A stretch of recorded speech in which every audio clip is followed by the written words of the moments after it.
जो उठेगा। नमस्कार, स्वागत है आपका खास राजस्थान में।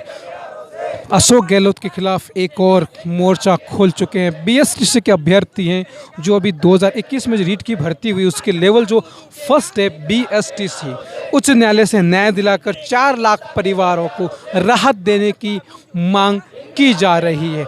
जानते हैं इनसे कि क्या क्या बात करते हैं, क्या क्या इनके हैं मुद्दे। क्या है मुद्दा आपका पूरा? मुद्दा सर, जैसे कि लोकतंत्र का चौथा स्तंभ मीडिया लगातार देख रहा है। 5 दिन से हमारा धरना जारी है, लेकिन सरकार कोई सुनवाई नहीं कर रही है। लगातार दबाव बना रही है सरकार ताकि हम यहाँ से धरना हटा दे। हमारी मांग आप लोगों को पता है कि एनसीटी को पत्र लिखें, बीएड को बाहर करें। सरकार ने अभी भी पुलिस यहाँ आई, जबरदस्त जाब्ता यहाँ आया था, लाठियों से खदेड़ने का प्रयास किया गया है। क्या गुनाह कर दिया आपने? गुनाह यही किया है, हमने बीएसटीसी की है। गुनाह यही है हमारा। सरकार को यही गुनाह लगता है कि तुमने बीएसटीसी क्यों कर ली, बीएड वालों को क्यों शामिल कर रहे हो साहब। हम भी गरीब परिवारों से आए, जाने कैसे पेट काट के माँ बाप ने पढ़ाया है हमें। उसके बाद 12वीं पास किए, 2 साल बीएसटीसी की, 2-2 लाख रुपए उधर बिगड़ गए, इधर उधर से पैसे मांगकर कोचिंगें कर ली। उसके बाद में एग्जाम भी अच्छा चला गया, नंबर भी अच्छे आ गए, अब धरने पे बैठे हैं। बीएसटीसी की थी, यही गुनाह है, सरकार को यही लगता है। सरकार से हमें न्याय चाहिए, सरकार हमारी बात सुने, हम पर दबाव नहीं बनाए।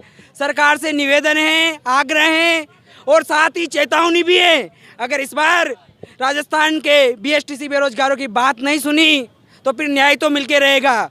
मैं कहना चाहूँगा सरकार को मेरे शब्दों में कि ये वक्त गुरूर न कर अपनी चाल पर, हर वक्त का वक्त बदलता है।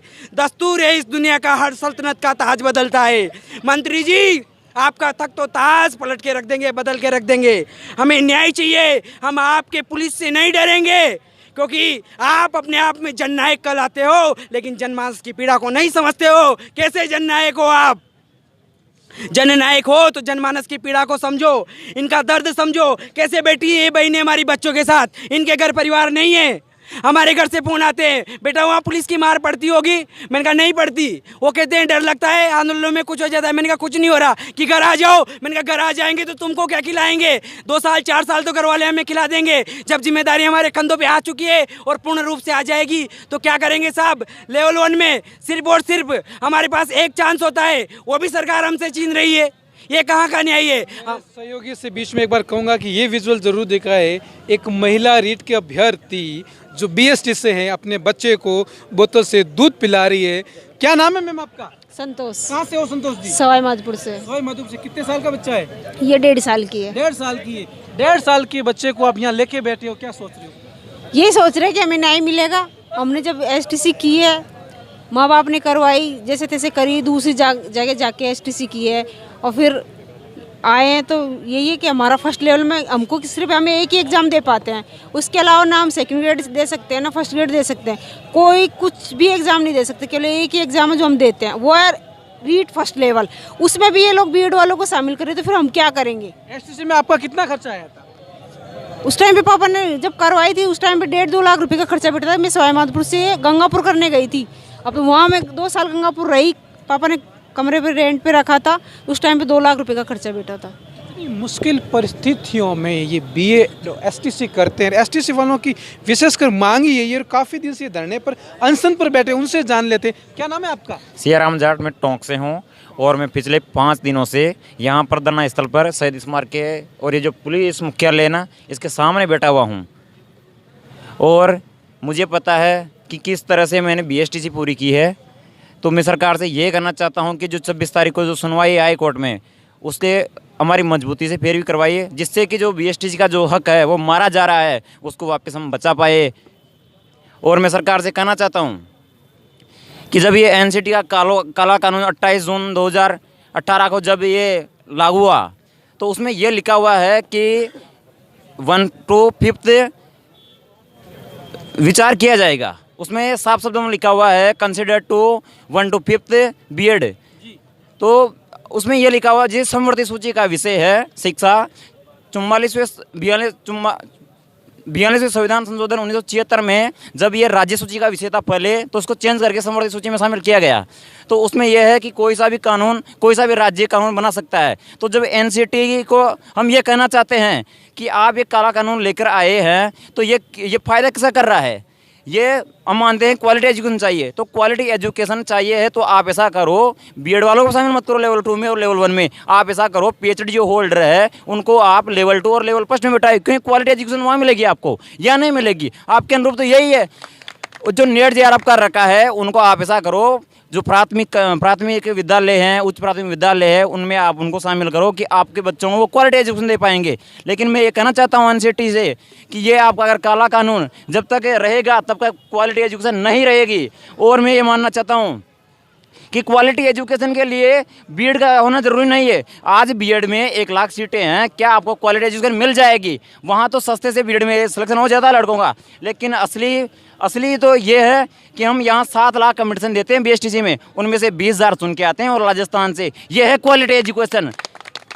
तो हम सरकार क्वालिटी एजुकेशन की बात की, एक बीएसटीसी की महिला अभ्यर्थी भी अनशन पर बैठी। क्या नाम है मैम आपका? निशा जैन, मैं टोंक डिस्ट्रिक्ट से हूँ जी। और मैं माननीय मुख्यमंत्री जी से इतना सा कहना चाहती हूँ कि जो हमारा हक है वो हमें दिलाए। हमने लेवल फर्स्ट हमने बीएसटीसी की है तो हमारा हक बनता है हम लेवल फर्स्ट में शामिल हो। जैसे बीएड वाले हैं, बीएड वालों के पास तो अलग अलग चांस होते हैं फर्स्ट ग्रेड सेकंड ग्रेड का, हमारे पास सिर्फ एक ही चांस होता है लेवल फर्स्ट के लिए। मेरे पापा नहीं है, मम्मी ने मुझे कैसे पढ़ाया मैं जानती हूँ, कैसे मैंने जॉब की, कैसे मैंने लाइब्रेरी ज्वाइन करके पढ़ाई की तैयारी की, उन सब के बावजूद भी आज यहाँ पर बैठना पड़ता है। अगर वो गवर्नमेंट हमारे लिए ये नहीं करती तो आज हमें यहाँ नहीं बैठना पड़ता। हमें 10 दिन यहाँ पर ख़राब करने पड़ रहे, 10 दिन कहीं जाके जॉब करते तो शायद प्राइवेट जॉब में भी कुछ पैसा मिलता। यहाँ टाइम हमें वेस्ट नहीं करता। टाइम का मूल्य गवर्नमेंट को भी पता है, सबको पता है टाइम का, समय का मूल्य क्या होता है। इसलिए मैं इतना सा अनुरोध करती हूँ मुख्यमंत्री जी से कि हमारी मांग जल्दी से पूरी हो और हमें ज़्यादा टाइम तक यहाँ धरने में नहीं बैठना पड़े।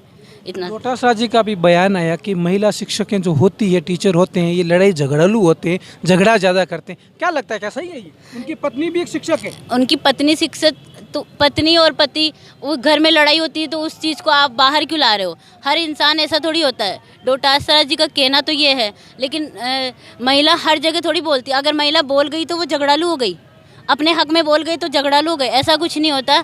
महिला और पुरुष सबको समान अधिकार होता है, महिला को भी बोलने का अधिकार होता है, पर ये नहीं होती कि वो झगड़ालू होती है, ऐसा कुछ नहीं। वो उनकी सोच पे डिपेंड करता है कि वो कैसा सोच रखते हैं।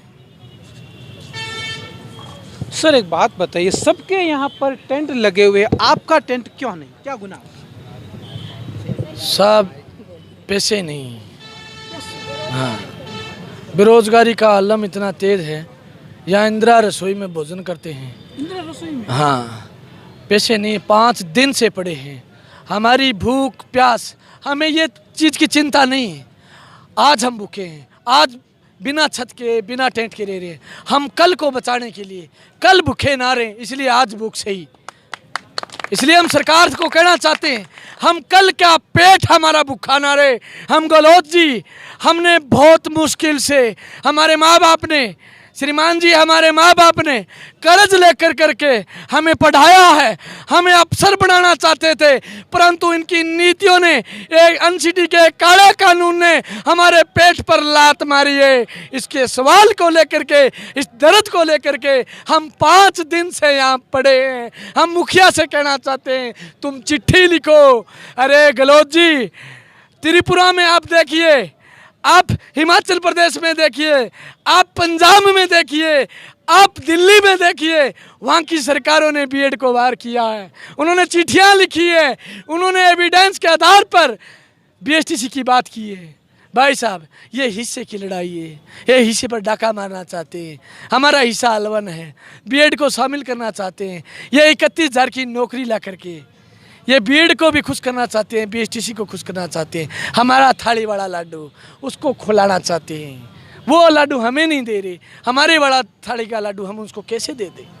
आप बात कर रहे हैं कि सरकार चिट्ठी लिखे, यहाँ पर सरकार तो पुलिस को चिट्ठियाँ लिख रही है यहाँ से उठाने के लिए। आज हमारे के साथ जिस तरीके से बर्ताव हुआ है, जिस तरीके से यहाँ सैकड़ों पुलिसकर्मी ला करके हमारे माइक छीने गए हैं, हमारे से यहाँ से जबरन खड़ा करने की कोशिश की गई है, हम तो दुखी थे, हम तो परेशान थे। हमने कहा उनको, इधर भी मौत है उधर ही मौत है। वो गहलोत की पुलिस कह रही है कि तुम्हारी डिग्री आप पर केस लगा देंगे।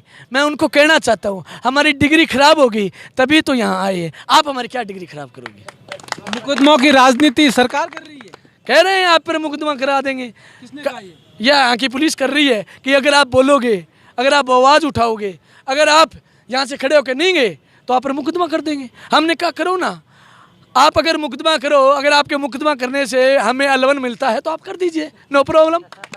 4 लाख परिवारों का मामला और पुलिस राजनीति कर रही है और मुकदमों की राजनीति गहलोत की सरकार कर रही है। एक तरफ अपने आप को कहना कि हम गांधीवादी सरकार हैं, झूठा झोला गांधीवादी सरकार का पहने, सरकार लंबी नहीं चल सकती, अभी भी समय है, सरकार चेत जाए, जितनी जल्दी चेतेगी उस चुनाव में तो फ़ायदा होगा ही होगा और कई राज्यों में सरकार बनने में भी फ़ायदा हो सकता है। ये खास रिपोर्ट शहीद स्मारक से मैं कुलदीप चारण, महेश तेकड़ के साथ में खास राजस्थान, जयपुर।